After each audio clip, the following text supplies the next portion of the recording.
Drew Witt for Box Magazine. We are here today at Bottom Lounge in Chicago. I know you're opening for Chelsea Wolfe. So we've been digging your album. We actually just reviewed it on our site. Got a good review. So I'm wondering, for all those who maybe can't pronounce the name of the album, can you say what it is and what the term means?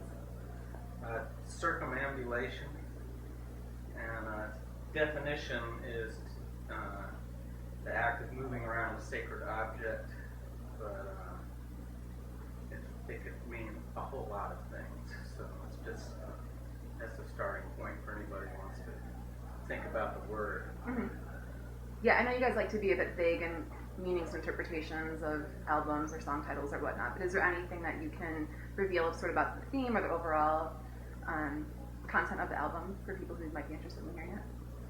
I don't know that there is a theme. It's just good music. It was our latest batch of songs. So. Yeah.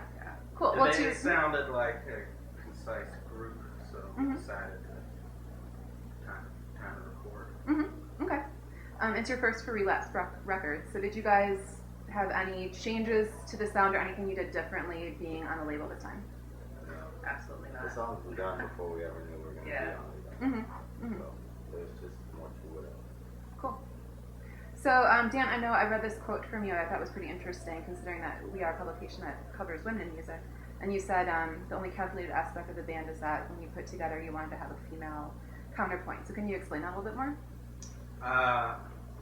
A lot of bands that I like have that, and I've had friends' bands that have that. It's just something that I've always wanted to do, and so when starting this band, I just made it one of the things that I wanted. I just like that. I don't know, I like the way it sounds. Mm-hmm. It's good to have a little estrogen in the mix. Mm-hmm. Is that just in terms of vocals, or does it go beyond that? All the way around. Yeah. Yeah. Cool. And is this your first record with you guys, or have you been a part of the band before? No, I've been. You've been, okay. Yeah. Cool. Good deal. So I know I was reading too that you guys have some interesting day jobs. Dan, I know you're a furniture maker, which I find interesting because I was talking to Jack White about he used to be a furniture maker too. Is there anything that sort of makes furniture and music similar careers? He said it's set on with this. I don't know how related they are. It's a creative process, but yeah, I don't know that they're directly related. Mm-hmm. But I don't know. I mean, you're making songs, you're making a piece of furniture. Mm-hmm. Mm-hmm. Sometimes I make up songs while I'm at work. I'll make them. Cool. And you're a makeup artist, right? So what do you do in terms of makeup, or who might your clients be? I do production, like for commercials and for news and stuff like that, and also weddings. I teach classes as well, so it's a whole gamut of done a few videos and things like that as well. Mm-hmm. So it's a lot of everything. Yeah, and so for Slim, I think every article I've read about you guys recently has mentioned your beards, but you're the only one with a beard. What's going on with the beard obsession with the band?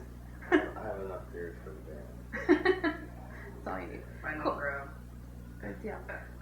So how did you guys meet and form the band? Slim and Dan knew each other before me. Mm-hmm.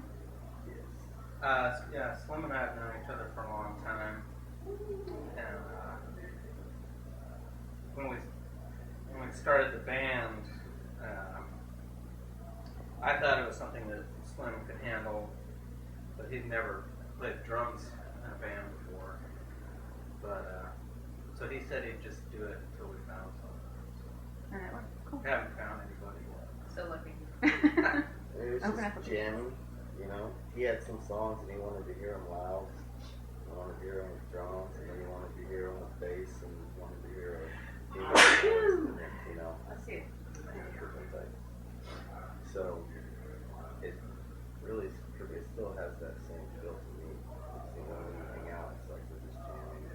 Back in when we first met. I mean, Nicole was more of an adventure. I guess there's a bit more of a story there as far as finding her, because we went to go see a band. I can't even remember. little tavern. We went to see a band, and her old band that she was in. Somebody was sick, and they canceled. And then there was supposed to be another meeting, and it never happened. And then Dan got a cassette to you or CD or something. And by the time he actually met her, I'd kind of just given up on it. But I was like, really, you're gonna go try and find this girl again? I'll be here. But I'm glad that he didn't stop. You know? So I'd never. Cool. And I know you guys were also just confirmed for Roadburn next year. Very excited Yeah, she's about excited. that. So excited. Yeah, is it your first time there? Yeah. Cool. Simon's a We goer played in as well. Tilburg. We got to play in Tilburg. We've been over to Europe once before, and our very first show there was actually in Tilburg, and it was pretty awesome. So I think the festival is going to be really cool. Cool. Good deal. Anything else in the interim that you guys are doing after this tour that people can look out for you? I've gone to Europe Speaking of, in Okay. December with Kurt Vile and the Violators. Cool. That's about it. I Be don't Fun even know. Fest I in don't November. Oh, we right, do Austin. Fun Fest, Mhm. and then December go to Europe again. Awesome. So plenty of chances to see you guys, and the new album is out now. And thanks for talking with us. All right. Thank you. Thanks.